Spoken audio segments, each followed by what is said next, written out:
vezes sinto meu mundo tenso, abrigo para o medo e a confusão. Procuro em vão achar tranquilidade, perdido no deserto de uma solidão.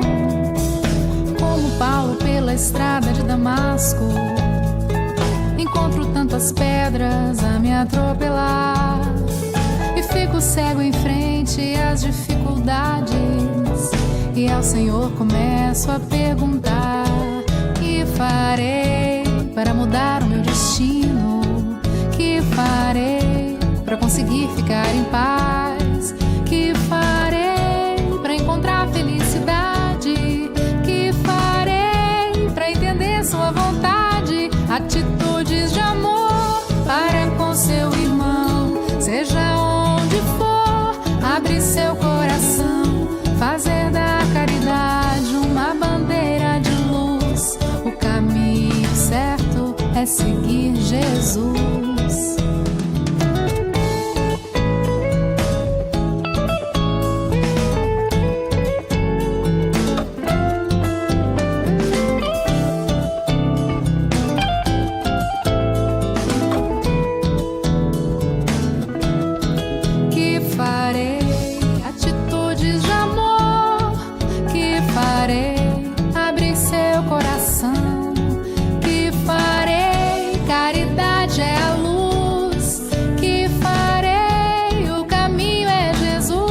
Atitudes de amor para com seu irmão, seja onde for, abre seu coração, fazer da caridade uma bandeira de luz. O caminho certo é seguir Jesus. Atitudes de amor para com seu irmão, seja onde for, abre seu coração, fazer da caridade uma bandeira de luz. O caminho certo é seguir Jesus.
Vamos fechar os nossos olhos e elevar os nossos pensamentos ao nosso Pai Celestial, ao nosso Mestre Jesus, solicitando o amparo, a proteção para o nosso momento de oração de hoje.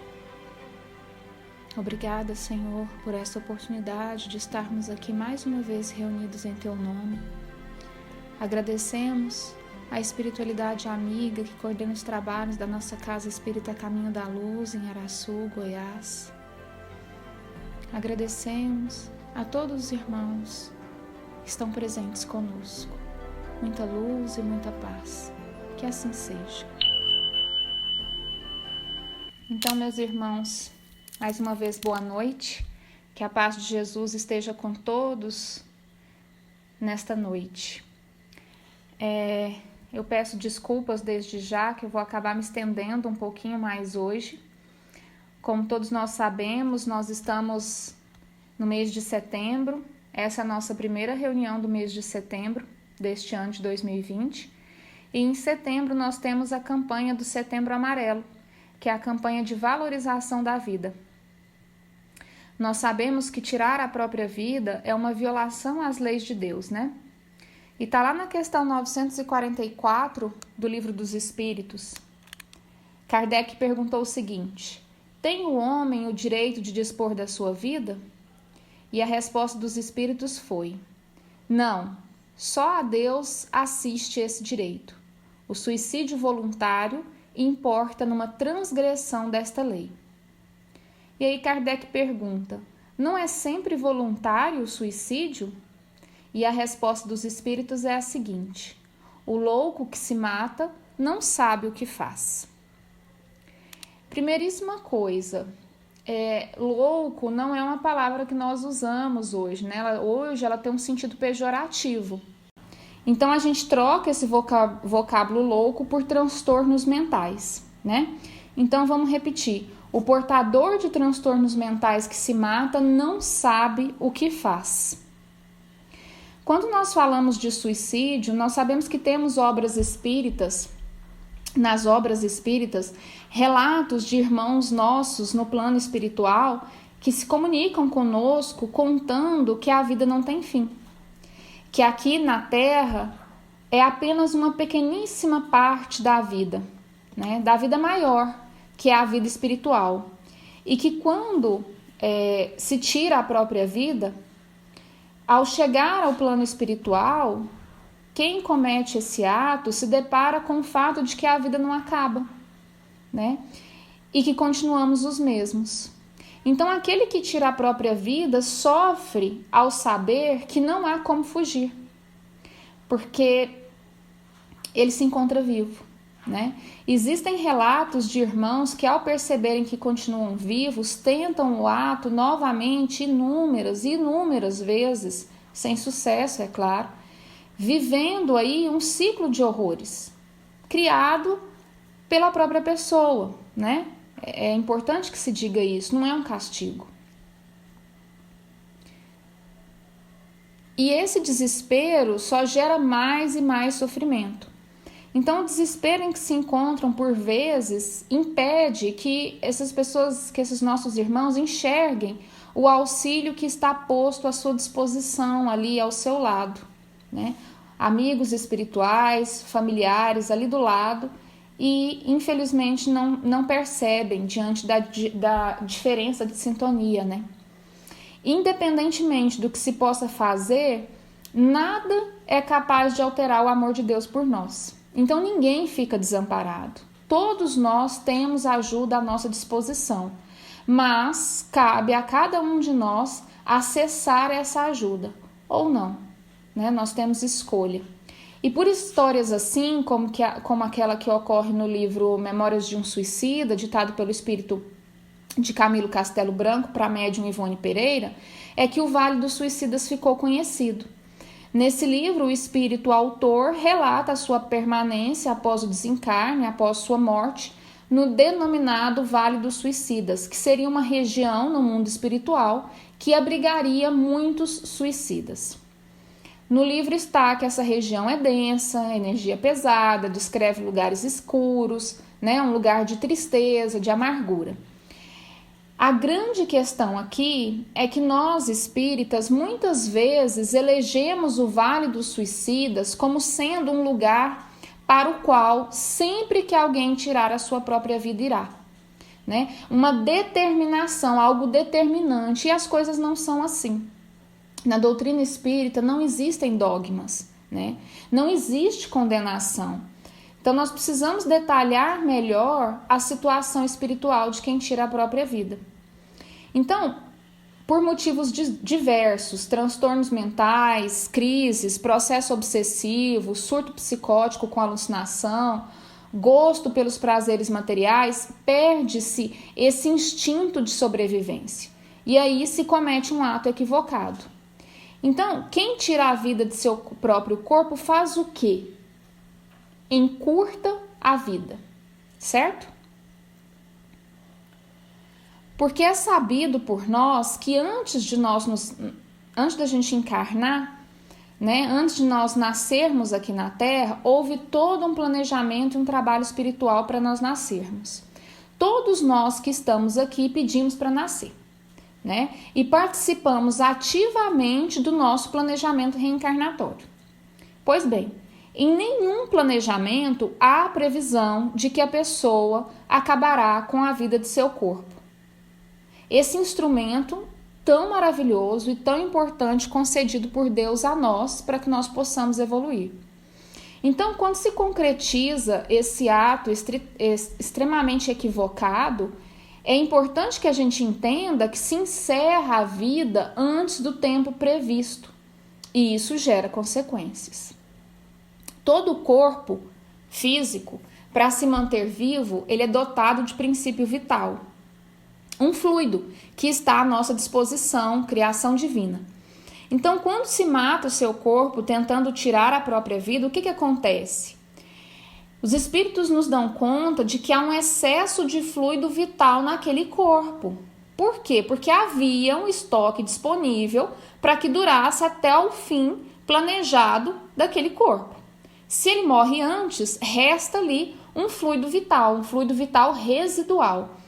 É por conta desse excesso de fluido residual que quem tira sua própria vida encontra dificuldades na erraticidade de se afastar do seu corpo físico, né? Por isso, tão frequente relatos de pessoas que, ao se retirarem da vida terrena, por opção, explicitam essa situação de estarem presentes no funeral, de acompanharem o próprio enterro, de permanecer com o corpo, sofrendo as impressões do que acontece ali com o corpo físico. Ivone Pereira compara essa situação à situação de uma pessoa que tem um membro amputado, né? A pessoa que tem um membro amputado, vários relatos de pessoas dizem que sentem dor, que sentem a presença daquele membro, né? Então a Ivone faz um paralelo. Isso é muito chocante. Eu sei. Ela nos esclarece que é preciso que as camadas de fluido vital sejam desagregadas do corpo físico, retornando para a mãe natureza, para que o espírito consiga então se distanciar desse corpo físico. E mais uma vez é muito importante a gente esclarecer que não se trata de castigo. É claro que é um sofrimento, mas causado por nós mesmos, né? Pelo próprio agente. E alguns poderiam indagar, mas será que a espiritualidade maior não tem condições de afastar esse espírito para que ele não sofra mais? E aí Richard Simonetti vem nos esclarecer que é exatamente por misericórdia que os espíritos amigos, benfeitores, não fazem essa separação, essa desagregação. Porque caso houvesse um desligamento fora do tempo, as consequências poderiam ser ainda mais devastadoras e o sofrimento ainda maior, né? Eu imagino que é a mesma situação da lagarta no casulo que vira borboleta. Se a gente ficar com dó e for lá tirá-la do casulo antes da hora, antes que ela esteja preparada, a borboleta não vai sobreviver. Ela não vai conseguir voar. Então é a mesma situação.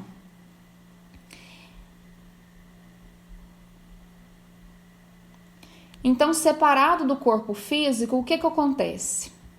Né? Será que todo aquele que tirou a vida terrena vai para o Vale do Suicida?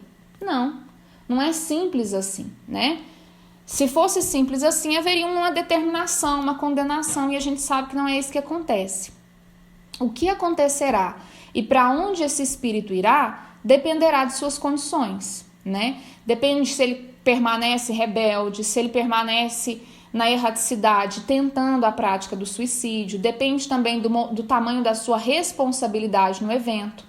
depende da culpa que ele passa a carregar consigo, né? É preciso esclarecer que aquilo que o autor espiritual, né, que Camilo denominou de Vale dos Suicidas, não é apenas um lugar específico. Existem outros vales nas mesmas condições para onde se destinam irmãos em sofrimento que não conseguem verificar a luz, né, que não conseguem verificar o auxílio da espiritualidade. Então não existe condenação. A proposta espírita é que cada situação é analisada de acordo com as circunstâncias. Porque Deus é um Pai amoroso, justo e misericordioso. Se há alguma coisa que se repete sempre, é que em todos os casos, todos os nossos irmãos merecem igualmente muita oração.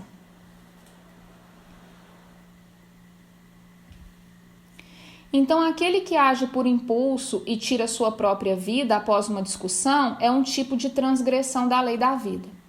Aquele que, diante da sua invigilância, permitiu que irmãozinhos desencarnados aproximassem, realizassem a obsessão, é um outro caso.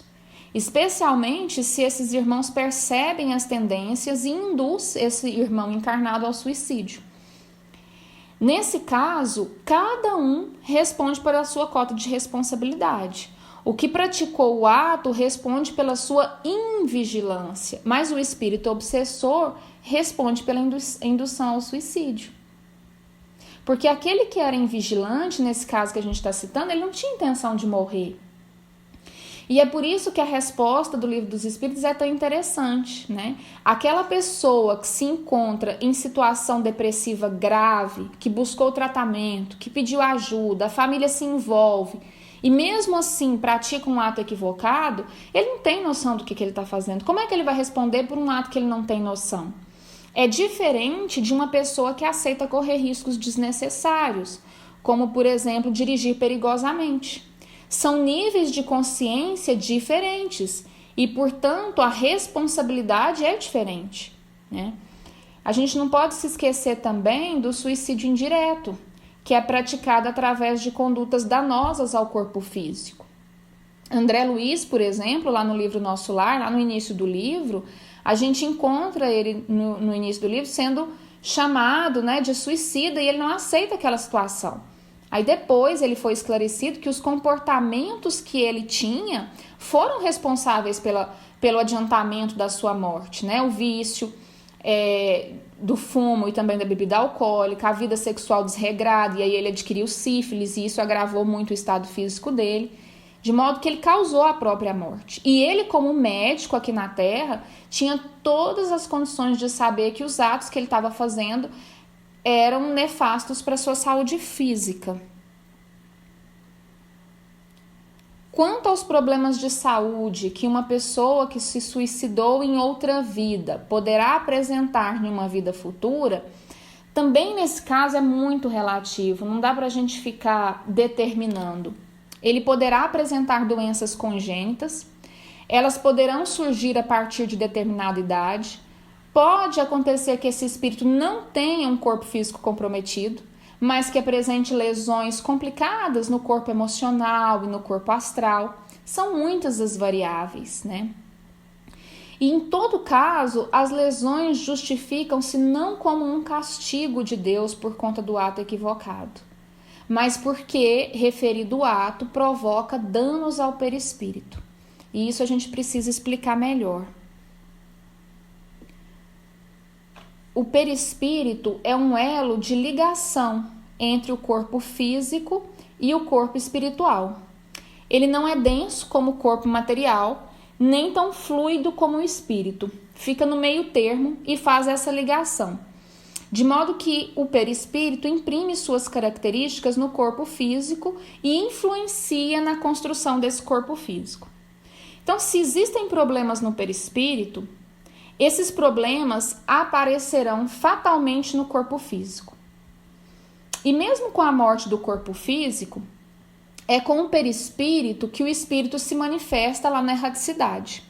Nos casos de atos equivocados contra a vida, e outros casos também, de mortes abruptas, e violentas, o perispírito pode ficar com determinadas lesões, que aparecerão no corpo físico quando se der a reencarnação. E essas lesões podem acontecer por conta da morte do corpo físico em si, né?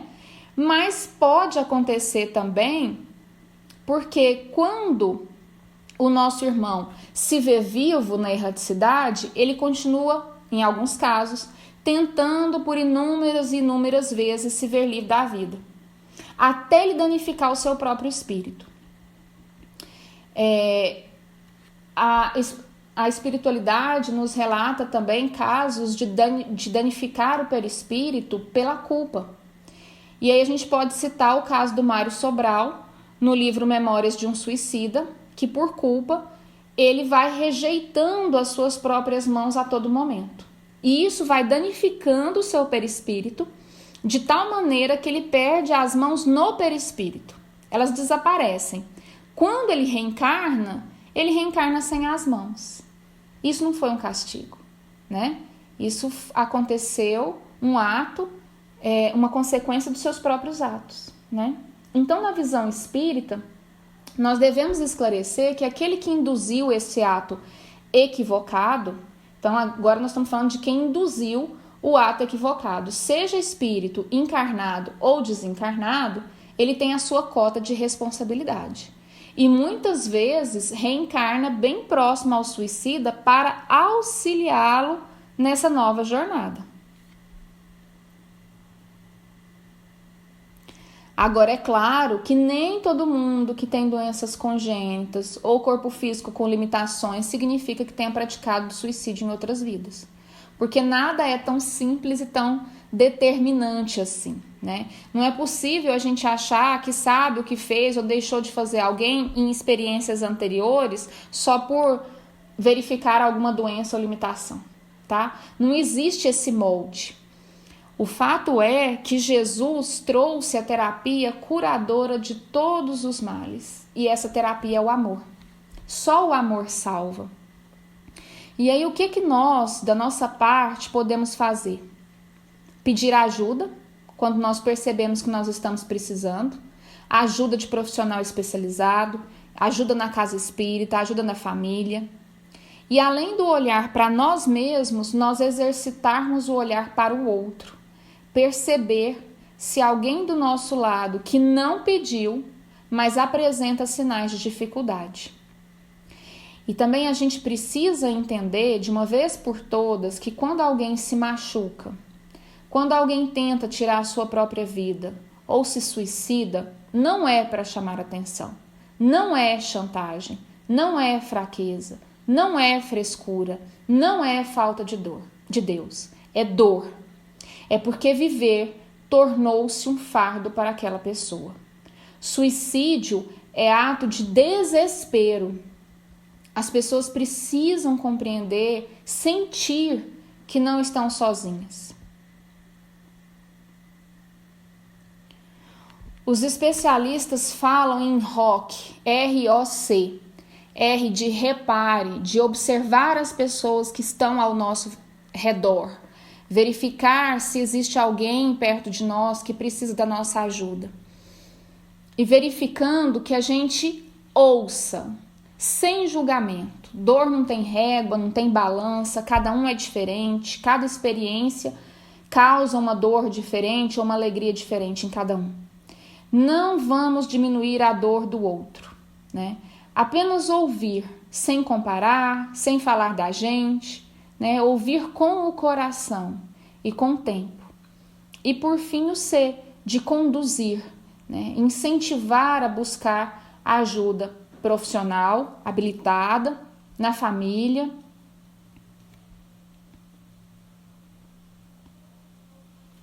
E se tem alguém aqui que está nos ouvindo, carregando dentro de si dores que esmagam o seu coração, que pesam sobre suas costas, se tem alguém que se sente afundar, você não está sozinho. Peça ajuda a alguém que você possa confiar. A gente precisa muito aprender a amar e ser amado. No mundo há sim muito amor. Que nós saibamos amar dando o melhor de nós, sem pensar em recompensa.